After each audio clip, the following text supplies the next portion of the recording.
Israel ఉన్నారు తెలుసా? ఎప్పుడైనా విన్నారా? ఇస్రాయేల్ చిన్నది అని ఒక పాట ఉంది, విన్నారా?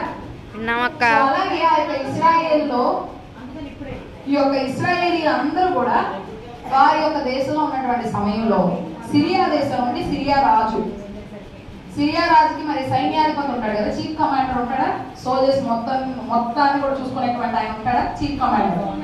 సో అలాగే ఆ యొక్క చీఫ్ కమాండర్ అంటే మొత్తానికి కూడా సైన్యాధిపతి అయినటువంటి నయమాన్ ఉన్నాడు. ఏం పేరు? నయమాన్. సిరియా దేశంలో ఉన్నటువంటి రాజు సైన్యాధిపతి అయినటువంటి నయమాను వారి యొక్క సైన్యం మొత్తాన్ని కూడా తీసుకొని ఇస్రాయేల్ దేశానికి వెళ్ళి ఇస్రాయేల్ అందరి మీద కూడా యుద్ధం చేశాడు. ఏం చేశారు? ఇస్రాయేల్ మీద యుద్ధం చేసినటువంటి సమయంలో మరి ఏం జరిగిందంటే ఇస్రాయేల్ దేవుని బిడ్డలు అయినా సరే ఇస్రాయేల్కి జయం రాలేదు. ఇస్రాయేల్ ఓడిపోయారు.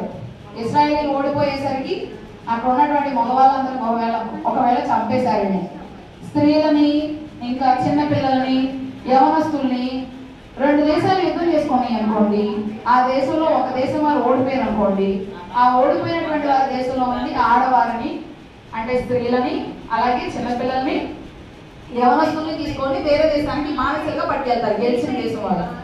సో అలాగే ఈ యొక్క సిరియా దేశస్తులు ఏం చేశారు అంటే ఆ యొక్క ఇస్రాయేలీలు అందరినీ కూడా చక్కగా సిరియా దేశానికి తీసుకెళ్లారు. ఎవరికి కావాల్సినటువంటి పనులు వాళ్ళని పెట్టుకున్నారు.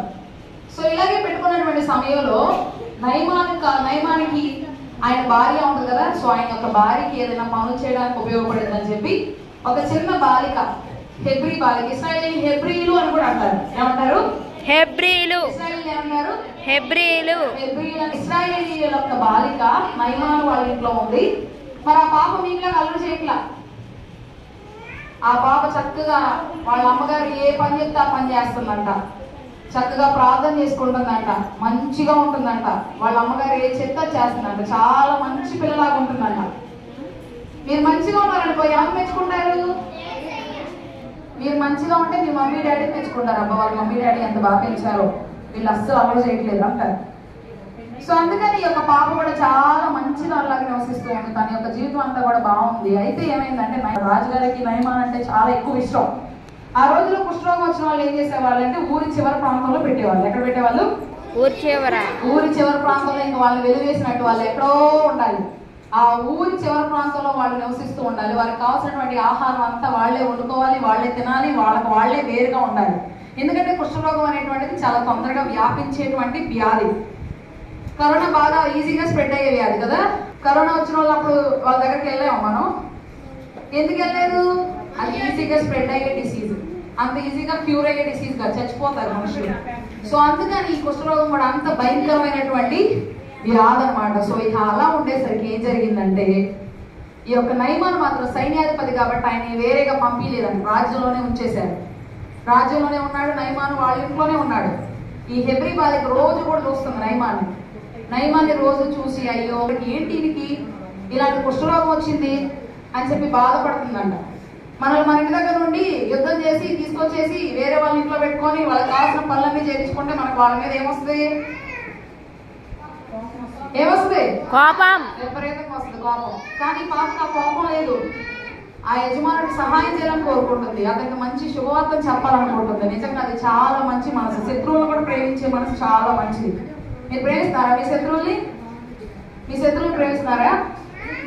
మనకి ఎవరు నచ్చలేదు అనుకో వాళ్ళని ఇంకా ఏమనాలని చూస్తాం, వాళ్ళని ఇంకా ఏ విధంగా కొట్టాలని చూస్తాం, ఏ విధంగా వాళ్ళని ఏర్పించాలని చూస్తాం కదా, చూస్తున్నారు అలాగే.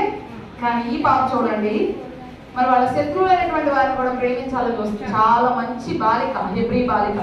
మరి ఆమంత మంచిది కాబట్టి ఈ కథ ఎప్పుడో జరిగింది, కానీ ఇంకా మనం ఆ గురించి చెప్పుకుంటున్నాం.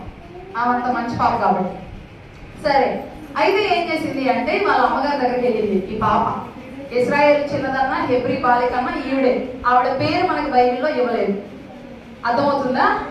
ఆవిడ పేరు ఎక్కడ రాసలేదు? బైబిల్లో రాసలేదు. హెబ్రీ బాలిక అన్నారు, ఇశ్రాయేలు చిన్నదన్నారు, అంతే. సో అయితే ఈ పాప నయమాను యొక్క భార్య దగ్గరికి వెళ్ళి, అమ్మ మరి మా యొక్క దేశంలో షోమ్రోను అనేటువంటి ప్రాంతంలో ఒక ప్రవక్త ఉన్నాడు, అర్థమవుతుందా? షోమ్రోను అనేటువంటి ప్రాంతంలో ఒక ప్రవక్త ఉన్నాడు, మీరు ఆయన దగ్గర కనుక తీసుకెళ్లారు అంటే మన యొక్క అయ్యగారి చక్కగా ఈ కుష్ఠరోగం అంతా కూడా పోయింది, చాలా మందికి చాలా రోగాలని స్వస్థపరిచాడు ఆయన ప్రార్థన ద్వారా. కాబట్టి ఆ యొక్క ఎలీషా అనేటువంటి ఆయన దగ్గరికి పంపించండి, మన యొక్క సైన్యాధిపతి గారు యజమానుడు అయినటువంటి నయమాను గారు అని చెప్పింది. ఆ అమ్మగారు ఏం చేసిందంటే ఈ పాప చెప్పినవండి చిన్నపిల్ల ఏం చెప్పేది నేను ఇదేంటి అనుకోలేదామా, ఆమె చక్కగా వింది. ఒకసారి చిన్నపిల్లలకు కూడా చాలా జ్ఞానం ఇస్తాడు యేసయ్య. చిన్నపిల్లల మాటలు కూడా వినాలి, ఒక్కోసారి వాళ్ళు కూడా చాలా తెలివిగా మాట్లాడతారు. సో అందుకని ఆ పాప చెప్పినటువంటి ఆ పాప చెప్పినటువంటి మాటని నయమాను యొక్క భార్య జాగ్రత్తగా వింది.